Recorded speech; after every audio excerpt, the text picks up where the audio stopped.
ناظرین محترم، عام مسلمانوں کو یہ بھی معلوم نہیں کہ حضور نبی اکرم صلی اللہ علیہ وآلہ وسلم کے کتنے نواسے اور کتنی نواسیاں تھیں۔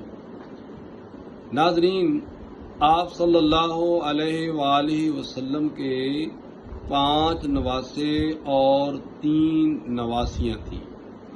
آپ علیہ السلام کی 4 صاحبزادیوں میں سے ایک صاحبزادی ام کلثوم زوجہ حضرت عثمان غنی رضی اللہ تعالی عنہ کی اولاد نہیں تھی۔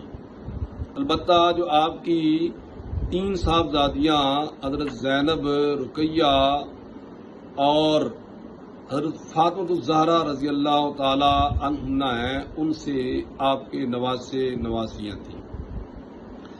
حضرت زینب رضی اللہ تعالی عنہا جو آپ کی سب سے بڑی صاحبزادی تھیں، ان کا ایک بیٹا علی بن ابی العاص تھا جو آپ کا سب سے بڑا نواسا تھا۔ آپ کے اس نواسے کو یہ اعزاز حاصل ہے کہ جب مکہ فتح ہوا تو وہ علی بن ابی العاص آپ صلی اللہ علیہ وآلہ وسلم کے ساتھ اونٹنی پر سوار تھے۔ پھر اس کے بعد خانہ کعبہ میں جب بت گرائے گئے تو بتوں کو گرانے کے لیے آپ صلی اللہ علیہ وآلہ وسلم نے اپنے اس نواسے علی بن العاص کو اپنے کندھوں پر سوار کیا اور اس نے بت گرائے۔ ایک روایت میں آتا ہے کہ علی بن ابی العاص بلوغت کے قریب نبی اکرم صلی اللہ علیہ وآلہ وسلم کی حیات مبارکہ میں انتقال کر گئے۔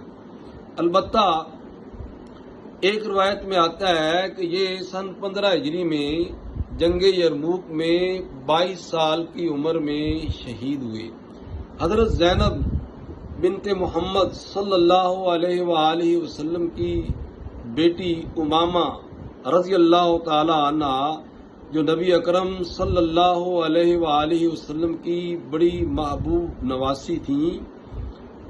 امام بخاری لکھتے ہیں کہ حضرت امامہ رضی اللہ تعالی عنہ حضور نبی کریم صلی اللہ علیہ وآلہ وسلم کی نماز پڑھنے کی حالت میں آپ کے کندھوں پر سوار ہو جاتی تھی۔ آپ صلی اللہ علیہ وآلہ وسلم کی صاحبزادی حضرت رقیہ زوجہ حضرت عثمان غنی رضی اللہ تعالی عنہ، ان کے ہاں ایک بیٹا ہجرت حبشہ میں قیام کے دوران پیدا ہوا جس کا نام عبداللہ رکھا گیا۔ یہ عبداللہ 4 سال کی عمر میں انتقال کر گئے۔ البتہ ایک روایت میں آتا ہے، تاریخ طبری میں ہے کہ حضرت عبداللہ کو ایک پرندے نے اپنی چونچ ماری جس کی وجہ سے وہ 7 سال کی عمر میں انتقال کر گئے۔ مشہور مورخ المسعودی لکھتا ہے کہ عبداللہ 70 سال کی عمر میں فوت ہوئے۔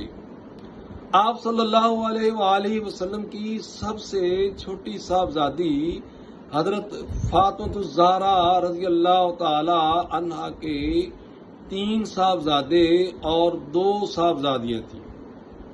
نبی اکرم صلی اللہ علیہ وآلہ وسلم کو اپنے 2 نواسے حضرت امام حسن اور حسین بہت ہی محبوب اور پیارے تھے۔ آپ نے اپنے ان دونوں نواسوں کو نوجوانان جنت کا سردار قرار دیا۔ امام حسن رضی اللہ تعالی عنہ حضرت علی رضی اللہ تعالی عنہ کی شہادت کے بعد